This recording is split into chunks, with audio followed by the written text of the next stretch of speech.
Hi అండి. పరుపుదాల season అయితే వచ్చేసింది. పోద్దాలు ఎండింగ్లో అయితే ఉన్నాం ఇప్పుడు. నాకు ఒకటి పరుపుదాడు అయితే ఇది కాపుతాడు వెళ్ళే పొజిషన్లో ఉన్నది. ఆల్మోస్ట్ ఒక 2-3 అయితే వెళ్ళినాయి. ఇదే తాడు చెట్టు అది. దీన్ని ఇప్పుడు చుట్టుపట్టి ఆ గొర్రెలు ఏ విధంగా వెళ్తాయి, ఈ కాపుతాడు అంటే ఎట్లుంటుంది అని చెప్పేసి అయితే ఇప్పుడు చూస్తే, ఇప్పుడు కాపుతాడు అంటే మనకైతే పూర్తిగా ఏర్పడది. బట్ ఏంటంటే కాపుతాడుకు బుండతాడుకు తేడా ఏంది అనేది మీకు కూడా తర్వాత చూస్తా. ప్రజెంట్ అయితే ఇప్పుడు ఇది ఒక కాపుతాడు తాడు, ఏ లెవెల్ వెళ్ళిన తర్వాత గీయాలనేది కూడా ఇప్పుడు మీకు ఎక్స్ప్లెయిన్ చేస్తా. చూడండి ఒకసారి.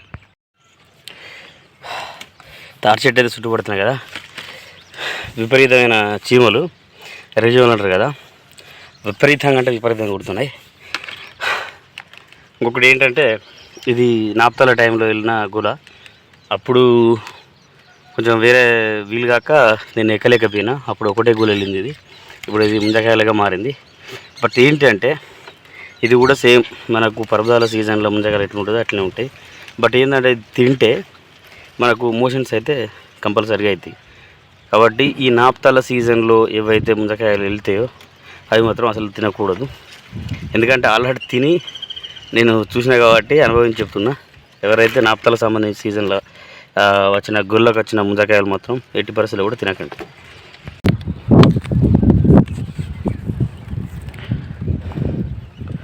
ఓకే అండి, ఇది పరుపుదాడు గోల.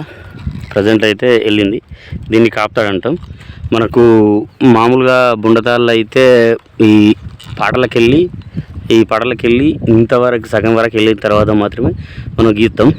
బట్ ఏంటంటే ఇది కాపుతాడు కాబట్టి కొంచెం మెత్తడతాడు. బట్ ఏంటంటే మన కాయలు వేసిన తర్వాత పారేది ఉంటే కొంచెం ఆగి కాయలు వేసిన తర్వాత మనకు చాలా రోజులుగా గీసడానికైతే అవకాశం ఉంటుంది. కాబట్టి ఇట్లా మొత్తం టోటల్గా ఇట్లా కర్ర బయట పడ్డ తర్వాత మాత్రమే నేనైతే గీస్తున్నా.